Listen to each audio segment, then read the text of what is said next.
এবার মৎস্য বন্দর নামখানায় বরাদ্দ করা হয়েছে প্রায় 40 কোটি টাকা। 2027 সালের মধ্যে কাজ শেষের টার্গেট।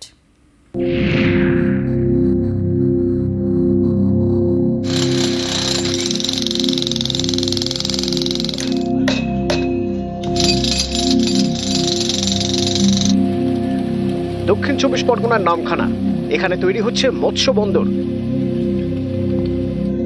হাতানিয়া দোয়ানিয়া নদীর পাড়ে দক্ষিণ 24 পরগনায় এখন 3টি মৎস্য বন্দর, ডায়মন্ড হারবারে, কাকদ্বীপে এবং ফ্রেজারগঞ্জে। এবার আরেকটি মৎস্য বন্দর হতে চলেছে নামখানায়। এখানকার মৎস্যজীবীদের দাবি, মৎস্য বন্দর হলে তারা খুবই উপকৃত হবেন, কারণ এখন তাদের ট্রলার মেরামতির জন্য ছুটতে হয় কাকদ্বীপ বা ফ্রেজারগঞ্জে, আর কোল্ড স্টোরেজে মাছ কাঁকড়া রাখার জন্য ডায়মন্ড হারবারে। এতে অনেক সময় যায়।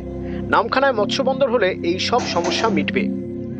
কাকদ্বীপের মৎস্য বন্দরটি ধীরে ধীরে নষ্টর মুখে চলে এসেছে। নামখানাই একমাত্র জায়গা যেখানে পলির সমস্যাটা নেই, এবং নতুন করে এই মৎস্য বন্দরটি যদি তৈরি করা হয়, দক্ষিণ 24 পরগনা মৎস্যজীবীদের জন্য সবচেয়ে বড় খুশির খবর হবে। মাস 6 আগে নামখানায় মৎস্য বন্দর তৈরির কাজ শুরু করে মৎস্য দপ্তর। স্থানীয় প্রশাসন জানিয়েছে এর জন্য বরাদ্দ করা হয়েছে প্রায় 40 কোটি টাকা। 1.5 কিলোমিটার দীর্ঘ এই মৎস্য বন্দরে থাকবে কোল্ড স্টোরেজ, মৎস্যজীবীদের থাকার ঘর এবং ট্রলার মেরামতির ব্যবস্থা।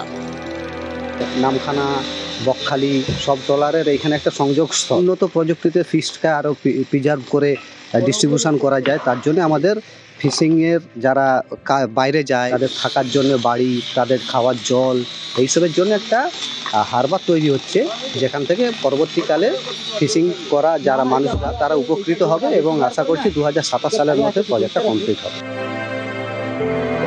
দক্ষিণ 24 পরগনার নামখানা থেকে বিশ্বজিৎ হালদার, নিউজ 18 বাংলা।